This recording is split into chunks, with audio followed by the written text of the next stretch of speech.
Hi అందరికీ welcome to our YouTube channel Vihana mom Satya. ఈరోజు vlog వచ్చేసి హెయిర్ కోసం కొన్ని మెసేజెస్ వచ్చాయి. సో ఆ మెసేజెస్ కోసం అయితే నేను రిప్లై ఇవ్వడానికి మాత్రమే ఈ వీడియో చేస్తున్నా. అండ్ దట్టు చాలా మందికి యూజ్ అవుతుంది. మేము ఎలాంటి హెయిర్ ప్యాక్స్ వేసుకోము, హెయిర్ ప్రొడక్ట్స్ యూజ్ చేయము. మా హెయిర్ మాకుంటే చాలు. గ్రోత్, హెయిర్ ఫాల్ అవంతా గ్రోత్ తర్వాత కానీ హెయిర్ ఫాల్ తగ్గాలి. అండ్ మా హెయిర్ని నార్మల్గా 1 డేలో అంటే డైలీ ఎలా మెయింటైన్ అవ్వాలి అంటే లైక్ హెయిర్ ప్యాక్స్ వేసుకున్న డే కాకుండా ఎలాంటి హెయిర్ ఆయిల్స్ రెడీ చేసిన రెమెడీస్ మాకు కాకుండా ఒక డేలో నా హెయిర్ని నార్మల్ డేలో ఎలా కేర్ చేసుకుంటాను అంటే డీటాంగ్లింగ్ ఎలా చేస్తాను అంటే ముందు రోజు హెయిర్ స్టైల్ని ఎలా రిమూవ్ చేసి అండ్ ఆ రోజు నేను హెయిర్ని ఎలా హెయిర్ స్టైల్ చేసుకుంటా, ఎలా ఆయిల్ అప్లై చేసుకుంటా, కోంబింగ్ అండ్ తర్వాత oil massage and A shampoo and A oils అవన్నీ మీకైతే ఇక్కడ వీడియో అయితే స్క్రోల్ అవుతూ ఉంటుంది. సో నేను ఏమేమి చేస్తాను అనేది మీకు ఇక్కడ చెప్తా, అక్కడ చూపిస్తా. ఓకేనా? సో ఇప్పుడైతే ఫస్ట్ ఆఫ్ ఆల్ నేను ఫస్ట్ రోజు హెయిర్ స్టైల్ నార్మల్గా రిమూవ్ చేసేసి చిక్కులు అనేవి ఈ కింద నుంచి పై వరకు ఒక్కొక్కటి ఇలా పెంచుకుంటూ విప్పుతా అనమాట. సో ఇక్కడ ఫుల్గా మెల్లమెల్లగా విప్పుతూ ఉండాలన్నమాట. సో పైనుంచి కింద వరకు విప్పితే చిక్కులు అనేవి పడతాయి. రెండోది హెయిర్ ఫాల్ ఎక్కువగా అవుతుంది. సో అందుకనే మీరు కింద నుంచి విప్పుతూ వెళ్ళాలి. ఇది ఫస్ట్ ఇంపార్టెంట్ అనమాట. కింద నుంచి చిక్కులు విప్పాలి. సెకండ్ స్టెప్ వచ్చేసి హెయిర్ మొత్తం ఒక 2 పాయలుగా తీసుకొని విప్పాలన్నమాట.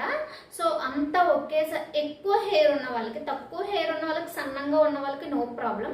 సో కొంచెం నార్మల్ కొంచెం లావుగా ఉంటుంది, పొట్టుగా ఉంటుంది కదా, సో వాళ్ళకి ఒక 2 పాయలుగా తీసుకొని మీరు చిక్కులు అయితే విప్పుకోండి. జస్ట్ చిక్కులు విప్పుకున్న తరువాత ఒక ఆయిల్ మసాజ్ అనేది ఎలా చేయాలి అంటే నేనైతే ప్యూర్ కోకోనట్ హెయిర్ ఆయిల్ ఇక్కడ కేరళలో దొరుకుతుంది, నీకు అదే యూజ్ చేస్తున్నాను. సో అందులో రోజ్మెరీ ఆయిల్ ఎలా కలుపుకొని యూజ్ చేయాలి అండ్ ఆ ఆయిల్ ద్వారా ఇంకా హెయిర్ గ్రోత్కి ఎలాంటి హెయిర్ ఆయిల్స్ రెడీ చేసుకోవచ్చు అనేవి నెక్స్ట్ వీడియోలో పోస్ట్ చేస్తాను. ఇప్పుడైతే ఆయిల్ అప్లై చేసుకున్నప్పుడు స్కెల్ట్కి ఎక్కువగా పెట్టుకోండి. ఇంకా ఈ కింద అయితే ఎక్కువ అవసరం లేదు, జస్ట్ నార్మల్గా అప్లై చేసుకుంటే సరిపోతుంది. అండ్ ఈ స్కెల్ట్కి అయితే బాగా ఎక్కువ పెట్టుకొని ఈ గోళ్ళతో కాకుండా ఈ ఫింగర్స్తో అయితే ఇలా మసాజ్ చేసుకున్నట్లయితే మీకైతే మంచి రిజల్ట్ వస్తుంది. హెయిర్ ఆయిల్ అంతా హెడ్కి పడుతుంది. అండ్ తర్వాత 2 అవర్స్ అలా వదిలేసిన తర్వాత అండ్ నెక్స్ట్ ప్రాసెస్ వచ్చేసి హెడ్ బాత్ చేసుకున్నప్పుడు నేనైతే ఇక్కడ గంజి వాటర్ని యూజ్ చేస్తూ ఉంటా. అంటే గంజి మేము వార్చము, కుక్కర్లో వండేస్తాము అంటే రైస్ కడిగాక ఆ వాటర్ వస్తుంది కదా, ఆ వాటర్ని యూజ్ చేయండి, మీకు మంచి రిజల్ట్ ఉంటుంది. హెడ్ బాత్ చేసిన ప్రతిసారి యూజ్ చేయండి. సో ఆ రైస్ వాటర్తో అయితే హెడ్ బాత్ అయిపోయాక మీరు టవల్తో టప్పా కొడతారు, అలా కొట్టద్దు, లేదంటే ఇలా రబ్ చేసేస్తారు. ఇక్కడ వీడియోస్ని అయితే పోస్ట్ చేస్తున్నా కదా, అవి అయితే చూడండి, నా మాటలు వినండి. సో అలా రబ్ చేయొద్దు, అప్పుడు హెయిర్ అనేది బాగా రఫ్ అయిపోయి అట్లా మంచిగా గ్రోత్ ఉండదు అనమాట. సో అలా రబ్ చేయొద్దు.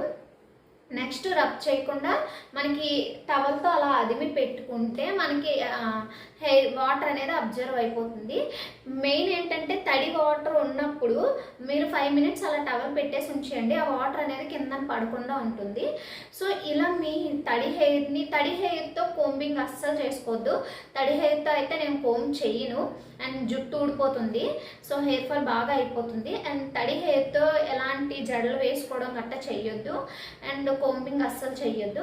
అండ్ ఆయిల్ పెట్టాక కూడా అస్సలు కోంబింగ్ చెయ్యొద్దు, ముందే పొడిగా ఉన్నప్పుడే కోంబింగ్ చేసుకోండి. అండ్ తర్వాత హెడ్ బాత్ తర్వాత కూడా ఆరిపోతుంది కదా, అప్పుడే కోంబింగ్ చేసుకోండి. ఆ తర్వాత ఇలా బుజ్జి హెయిర్ స్టైల్ని అయితే వేసేసుకోండి. మీకు ఏ హెయిర్ స్టైల్ వేసుకోవాలనిపిస్తుందో ఆ హెయిర్ స్టైల్ని అయితే వేసేసుకోండి.